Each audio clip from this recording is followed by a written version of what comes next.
شوہر کو نیند کی گولی کھلانے کے بعد میں چھت پر چلی جاتی تھی۔ وہاں پر میرا عاشق آ جاتا اور پھر ہم دونوں مل کر پوری رات۔ میرا نام میمونہ ہے۔ میری عمر اس وقت 25 سال ہے۔ 22 سال کی عمر میں میری شادی منصور کے ساتھ ہو گئی تھی۔ منصور میرا بہت خیال رکھا کرتے تھے، مجھے بہت پیار کیا کرتے تھے اور میری ہر خواہش کو پورا کرنے کی کوشش کرتے تھے۔ لیکن میں آپ کو اپنے بارے میں تھوڑا بتاتی چلوں کہ میں بچپن سے ہی اپنے ماں باپ کی بہت لاڈلی تھی۔ لاڈ پیار نے مجھے اس حد تک بگاڑ دیا ہوا تھا کہ میں سارا دن گھر نہیں آتی تھی، اور مجھے لڑکیوں سے دوستی کرنے میں بالکل بھی مزہ نہیں آتا تھا۔ میرے بچپن سے لے کر اب تک لڑکے ہی دوست ہوا کرتے تھے۔ لڑکوں کے ساتھ بیٹھنا اٹھنا، کھیلنا کودنا، ہر چیز میں مجھے بہت مزہ آتا تھا۔ اس لیے میں جیسے جیسے بڑی ہوتی گئی، جوانی کی طرف قدم بڑھاتی گئی، میرے دوستوں میں اضافہ ہوتا گیا۔ میرے گھر والے بھی مجھے اس چیز سے بالکل نہیں روکتے تھے کہ لڑکوں کے ساتھ دوستی نہیں کرنی چاہیے۔ اسکول پڑھنے چلی گئی، وہاں اسکول میں بھی کچھ لڑکے میرے دوست بن گئے تھے۔ اس کے بعد کالج اور پھر یونیورسٹی میں بھی سیم یہی معاملہ چلتا رہا۔ ایک دو لڑکوں کو لے کر تو میں اس حد تک سیریس بھی ہو گئی تھی اور بات آگے تک چلی گئی تھی، لیکن وہ لڑکوں میں اتنا دمخم نہیں تھا کہ وہ مجھے خوش رکھ سکیں یا مجھے سنبھال سکیں۔ اس لیے میں نے ایک دو بار میں ہی انہیں چھوڑ دیا تھا کہ وہ مجھے پوری زندگی خوش نہیں رکھ پائیں گے، اور پھر میں اسی طرح اچھے لڑکے کی تلاش میں لگی رہتی تھی۔ ایک دو لڑکوں سے میری فون پر بھی بات ہوتی تھی، لیکن وہ بھی مجھے کچھ بہت زیادہ مضبوط اور اچھے معلوم نہیں ہوئے تھے، اس لیے میں نے ان کو بھی چھوڑ دیا تھا۔ اب مجھے ارمان صرف یہی تھا کہ میری شادی ہوگی، اور شادی جس لڑکے کے ساتھ میں کروں گی وہ بہت طاقتور اور مضبوط ہونا چاہیے، جو کہ میری خواہشات کا خیال رکھے اور مجھے بھی خوش رکھ سکے۔ منصور کے ساتھ جب میری شادی کی بات چل رہی تھی تو مجھے یہی بتایا گیا تھا کہ منصور بہت ہی طاقتور اور جوان ہے، وہ تمہیں خوش ضرور رکھے گا، اور یہ بھی پتہ چلا تھا کہ منصور کبڈی کا کھلاڑی ہے۔ جب میں نے یہ بات سنی تو میں تو خوشی کے مارے جھوم اٹھی تھی، مجھے بالکل بھی کوئی پریشانی نہیں تھی۔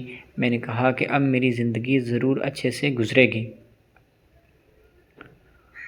اور میں اب بہت زیادہ خوش رہنے لگی تھی۔ مجھے کسی بھی طرح کی کوئی پریشانی نہیں تھی، کیونکہ پیسوں کی ڈیمانڈ تو مجھے شروع سے ہی نہیں تھی۔ بس یہی تھی کہ میرا شوہر جو بھی ہو میرا بہت خیال رکھا کرے، میری ہر ضرورت کو پورا کیا کرے۔ منصور کے بارے میں یہ ساری چیزیں میں نے سن رکھی ہوئی تھی، اس لیے میں نے بہت جلدی شادی کے لیے مان گئی تھی۔ اب مجھے انتظار یہ تھا کہ کب میری شادی ہو اور کب میں اپنے گھر جا کر اپنی زندگی کی شروعات کر سکوں۔ 3 مہینے کے اندر اندر میری شادی منصور کے ساتھ ہو گئی تھی۔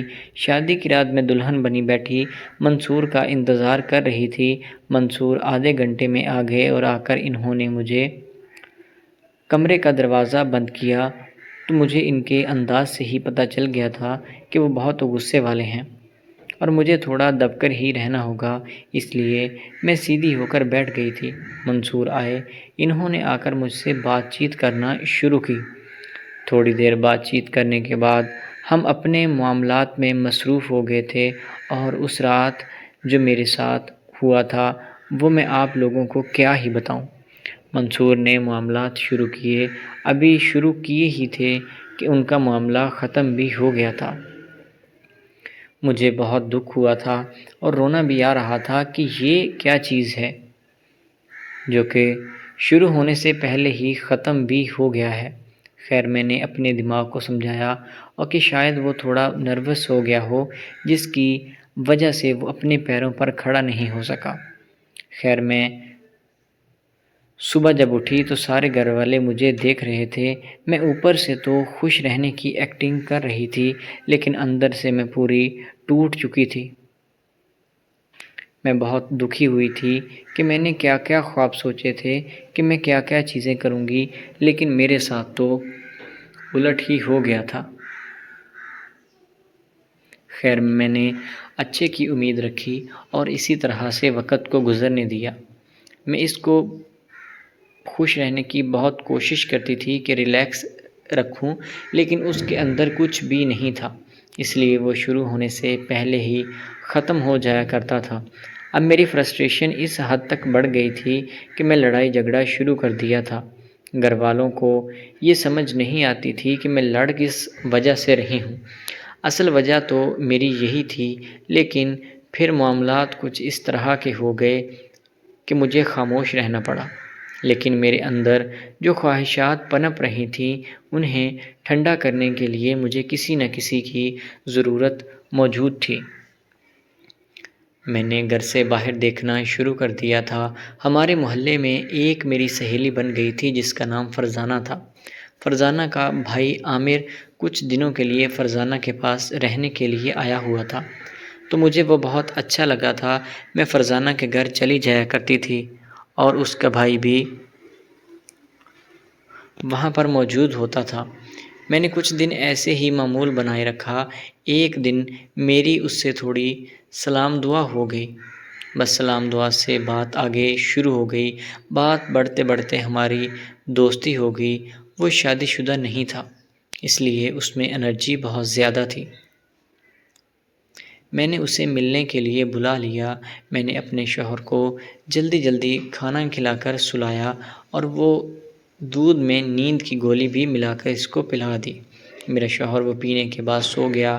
میں بڑے آرام سے اٹھی اور چھت پر چلی گئی تھی، اور عامر بھی وہیں پر آ گیا تھا۔ ہم تھوڑی دیر باتیں کرتے رہے اور پھر وہ مجھے کمرے میں لے کر چلا گیا تھا۔ کمرے میں ایک چارپائی موجود تھی جس پر ہم دونوں لیٹ گئے تھے۔ ابھی ہم باتیں ہی کر رہے تھے کہ کمرے کا دروازہ کسی نے کھٹکھٹایا۔ دروازہ کھلا تو دیکھا سامنے میرا شوہر کھڑا تھا۔ اس کی آنکھیں غصے سے لال ہو رہی تھیں۔ مجھے دیکھتے ہی اس نے میرے منہ پر تھپڑ مارا اور میں بے ہوش ہو کر گر گئی تھی۔ اس کے بعد مجھے نہیں پتہ چلا کہ عامر کے ساتھ اس نے کیا کیا ہے۔ جب مجھے ہوش آئی تو میرے ماں باپ ہمارے گھر میں موجود تھے۔ میرے شوہر نے مجھے طلاق دے کر میرے ماں باپ کے ساتھ روانہ کر دیا تھا۔ میں آج تک عامر کو دیکھنے کی، اس سے ملنے کی، بات کرنے کی خواہش کر رہی ہوں، لیکن مجھے نہیں پتہ وہ کہاں چلا گیا۔ تو دوستو، امید ہے کہ آپ کو آج کی ویڈیو اچھی لگی ہوگی۔ اگر ویڈیو پسند آئی تو ہمارے چینل